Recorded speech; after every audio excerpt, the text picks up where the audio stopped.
and are deliberate and intentional with their communication, Yeah. it just reconnected. Yes. The beauty is it sucks that we're dropping OBS. The beauty is that's only going to affect the live stream and it won't affect the actual what's put on Spotify and Apple and everywhere. There you go.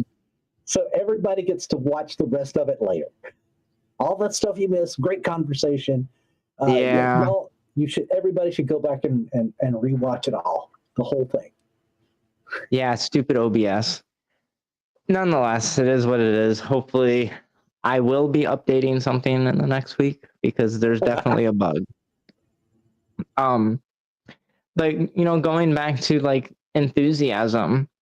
So a story I like to think about here is I had this slave. She was one of the three, and she very much was attracted to my feet. And I don't know if it was attracted, but she really wanted to serve my feet. She wanted to rub my feet. She wanted to cut my toenails and so on and so forth. And for me, I was like, ew, feet. Like I don't want this. Like this isn't something that I'm asking for. Why are you doing this? And it got to be the point where she kept trying, and I'm like, hold on a second. Why are you doing this? Like, what is the motivation? And without diving too much into the personal conversation, the short and sweet of it was that she knew where my feet had taken me. She knew where my feet were going to take me. And furthermore, she knew I didn't take care of my feet, right? And nobody took care of my feet, right? Like, I washed my feet in the shower, but like I didn't rub my own feet or anything like that. I didn't put lotion on my feet or, all the things. And because of that, it wasn't me asking and them saying yes. It was them like, yes, I really, really, really want to do this for you. I really, really want to serve. Now I can get into that. I most definitely can feed into that fuck yes. And that's something where I've kind of realized I'm open to a lot with the right people. And this was just a couple years ago, probably 4 years ago. So I've been exploring MS for most of my adult life in various capacities. And this is just a couple years ago, I really came to the acceptance of, okay, I'll let some people rub my feet, but only after they beg to rub my feet, right? And tell me how much it will mean to them. Other than that, nah, you can't touch them. Oh no! Every night, Siley, we don't sleep in the same bed. She started out on the floor next to my bed. That's where she started, and then we got her a little thin mattress to sleep on, and her hip started hurting, and I'm like, that's because you're sleeping on that much cushion. So now we have a little trundle bed that actually has a real mattress on it, and she sleeps beside my bed. And every night she lotions my feet. And I'm like, oh, this is awesome. And so I don't get don't touch my feet. I'm like, yes, touch my feet. Rub them for hours. Go ahead. Oh, no, I'm all for a foot massage now. But it was just like, I think. Why are you doing that? Yeah, that's what it was before. And then also like some of it was just like societal shame about feet and they're this, that, or the other, or whatever. But yeah, no, absolutely. Any submissives out there that want to rub my feet, I may or may not be open to it, depending on how enthusiastic you are, right? Have you ever had your toes sucked? That's awesome. Yeah. All right, so let's get. That's great. Yeah. No, I mean, and honestly, like, so like, I try to find a lot of like the intent of my desire. Mm-hmm. And a lot of, for me personally, is I'm kind of attracted to the taboo. Oh, you're not supposed to rub feet or suck toes, then I really want you to do it, kind of a thing. Right? And all the things like, I pride myself on being a gentleman.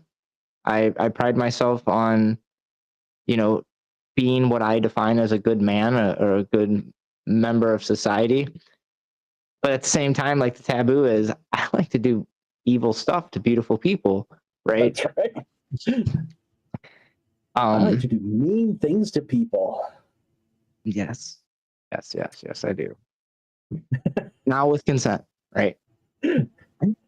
So getting back Ethical into psychopath. exactly. I mean, and I'm not the first person that said that. There was a very remarkably intelligent human that was in my service for some time and was like, "This sums you up very well." And I'm like, Okay. "You're not wrong. You're not wrong." I mean, and it's kind of been a inside joke or whatever, but at the same time, I think it puts some reality to some of the new people that think about they want to engage with me, the fantasy versus reality. Like, I want to watch you suffer, not like in the movies, not in your fantasies, not in the books. I want to see genuine suffering. There's a difference, right? I want And to this see is you suffering for me. exactly. I have this like halfway decent FetLife writing somewhere, someplace, or maybe it's just a quote that I put on a picture. And it goes along the lines of, "You'll find many reasons in the world to suffer, but no good reason. So do not suffer until you find me." Oh, Kind of sweet and romantic, right? that's romantic. Suffer So for me. exactly, suffering is service. So back on topic, because I do try to limit these at 2 hours, and we're about 17 minutes from 2 hours, believe it or not. What advice would you give someone that's considering professional domination, particularly as a male in a predominantly female field? I have had other guys in the community who knew that I do this as a profession. And they asked me about it, and I'm like, do not think that you're going to make lots of money doing this. Your clients are they're either going to ghost you before they show up. They'll, they just disappear, because these aren't relationships. You're like a plumber to them. So if you're like an independent, and this is what you want to do for your job, you're not even going to make lunch money. So don't think about the big money. Do it because you absolutely love to do it. You're good at it. Be very good at your craft. Be very good at communication with people. But don't do it because you think you're going to make money at it. This is not a money making enterprise for me, at least not yet. I do it because I absolutely love to do it. And women did not have access to a male dominant in this area. So yeah, that's my best advice, because there's a reason there's not a lot of male professional dominance. It's because the clients are few and far between and hard to find, and sometimes you get a lot of time wasters, and so don't do this for the money.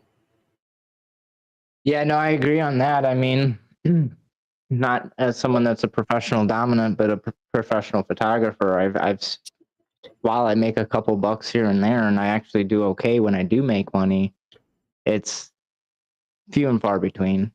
I mean, total for the year, we're not even talking $10,000 typically. This is not, a millionaire job. It's gonna make your millions. But you do your photography because you love doing it. And if it brings in a little money here and there, I'm not gonna complain. But I like it because it's bought me more photography gear, right? But all it does is feed your habit. personally, my value from it isn't necessarily monetary. The monetary comes from a lot of other motivators, which are sort of easy, but most of my value comes from the person, from being able to share that experience with them.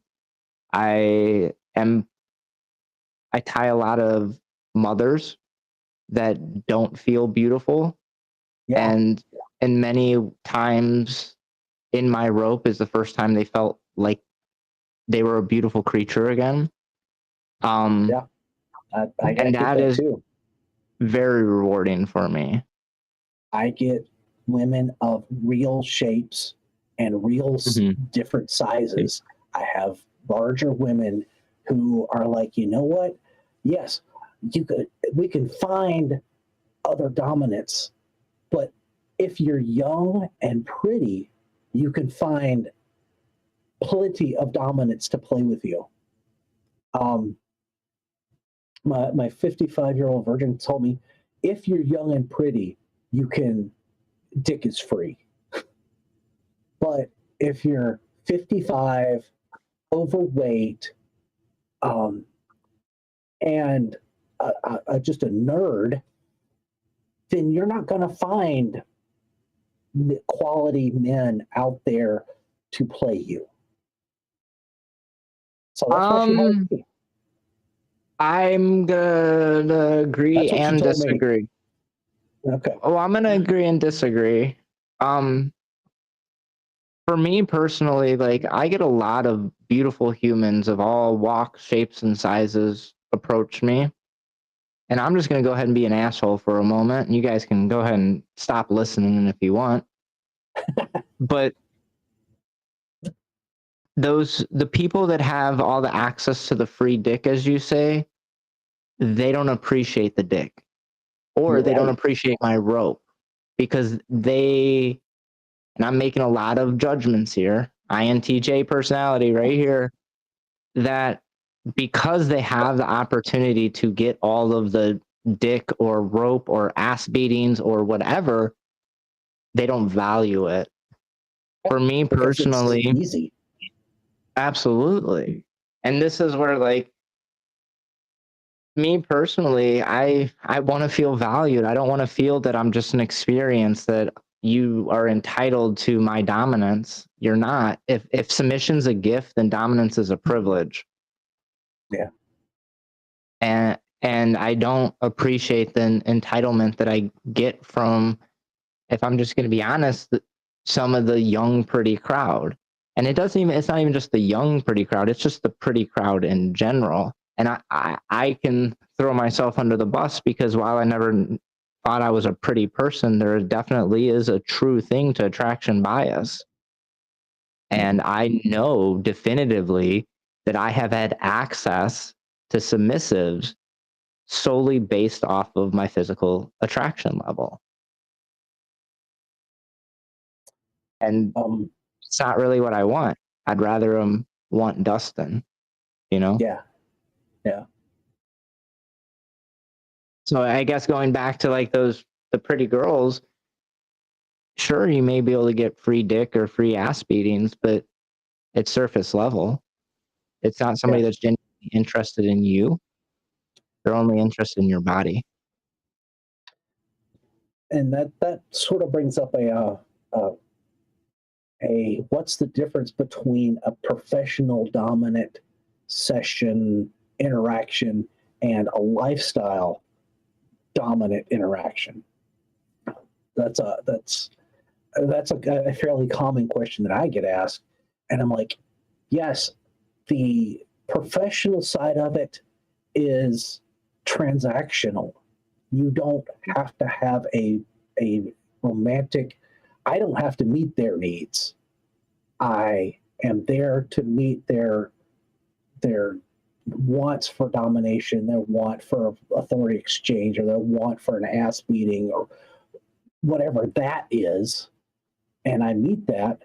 But there's not that I have to meet their need for uh, finding them a nutritional therapist. That that deep connection is what I do in the lifestyle side of things. And yes, you do. There will be feelings that evolve as you spend more time with any of your clients. Like I'm sure you have, closer connections to those clients who have come over and over and over again. And you like, I get to know you as a person. And that's really important. Well, it's like rapport, right? Yeah. I mean, that's like just today I had a phone call with a client. I've known him for probably close to a year at this point. We've communicated fairly regularly online, text messages and so on and so forth. And, we talked today and it was like part of the reason why I want her to be a client is because there is rapport. She she kind of started the saying that just Dustin, because she's heard me talk about it. Like, I want people that appreciate Dustin. I'm just Dustin some days, right? And because of that, like, while she's a paying client, at the same time, I'm really looking forward to sharing that experience with her, because I know that she's not looking at me as just an experience, that I'm more than just the rope, that I'm actually a person, I'm a human. So yeah, no, I mean, absolutely. It develops over time. And it's like that with, people in the vanilla world, when they go to work every day, they see the same people and they get this rapport with the people that they work with, and they believe, these are my friends at work. And then when you get laid off, or you change jobs, you find out those people are not actually your friends. They're your people at work that you have a rapport with. What's your next question? Do you have time? All right, we're going to wrap it up with this last question. And it was actually one I believe one of your people suggested, and that's, once again, kind of aligns with another question that I had as a backup, was how do you separate your personal dynamics and your professional dynamics? That's what I was just talking about, is that depth of personal dynamics. I still beat the ass of my slaves, especially the one who really likes paddles and canes. And yeah, I will beat her for days. It's awesome. But past that is the connection of, we have similar paths and we have similar experiences in the past, and we bonded really. We are a very good match, and you get to grow that depth with the lifestyle. And the professional side, you get the rapport with, just like what we were talking about with the friends at the office. Well, clients are clients, and they can just drop you and you never see them again, and it doesn't really hurt my feelings. I'm just like, oh, you don't need a plumber anymore, so why pay the plumber if you don't need them? And if you don't need a dominant anymore, then you've explored what you wanted to explore. Great. I'm glad. I hope you had fun, and happy trails to you. I have a question. I mean, you're really clear that you're not like a full service dominant, and sex is completely off the table. Is there anything else that you completely remove off the table and reserve only for your personal dynamics? My studio is in my house. It's part of the house. But I used to have a boundary of, you don't come to my house, you don't meet my family, you don't meet my kids, you don't pet my dog. Those things that are part of my life, and those lifestyle, I'm not going to cook for my client. I cook for my family and my life partners. So it's the doing life everyday thing that is reserved for my lifestyle partners. I have great fun. I really enjoy getting to know people on the professional side, but it's not what I do every day like I do with my people. That makes sense. It's ironic that you brought up cooking. That's I personally think like cooking with your person is a very intimate experience. And I won't take credit for this. I actually was taught this in professional life. So I worked fairly high level tech for a while, and part of that was they wanted to promote cohesiveness between us because we were a small, tight knit team. Yep. And once a month, we'd have team building exercises. And in the 8 years that I was with the company, multiple times they had us cooking together. And I'm like, and they paid astronomical amount of money for us to go to a restaurant to have chefs teach us how to cook, but then we cooked our own food. And I'm like, wait a second. And I asked the CEO and they were very specific. They're like, it's team building. Like it Yeah. teaches you guys how to communicate. I see who's going to partner up and work together. I see who's going to take charge. I see who's going to not want to do anything. Right.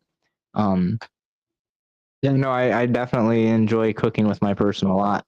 Either that Yeah. or a lot of times if my person's cooking, I'll read to them. I like that shared experience. Yeah. My people love to watch me cook. Because I do all the cooking in my household. And a lot of masters are like, why are you even in the kitchen? I'm like, because I love it. That is something that I do for us. With my clients, I do things for them. With my family, I do it for us. And that makes sense. And like, I think once again, that's like another one of your secrets you're revealing is that like dominance it's another one. We can cook, we can clean. Some of us actually enjoy it. I do some of the stuff, like my chickens. I got a chicken coop. Most people would hate cleaning that chicken coop.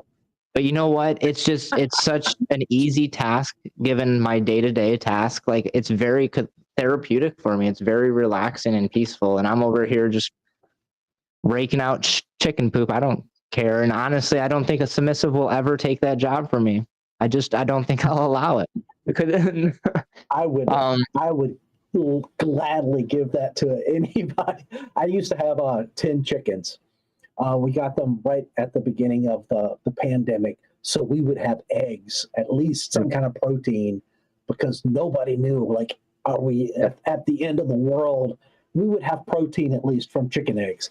Damn, those chickens lived a long time. And I would have gladly, it's like, you want to take care of the chickens? They're yours. Go.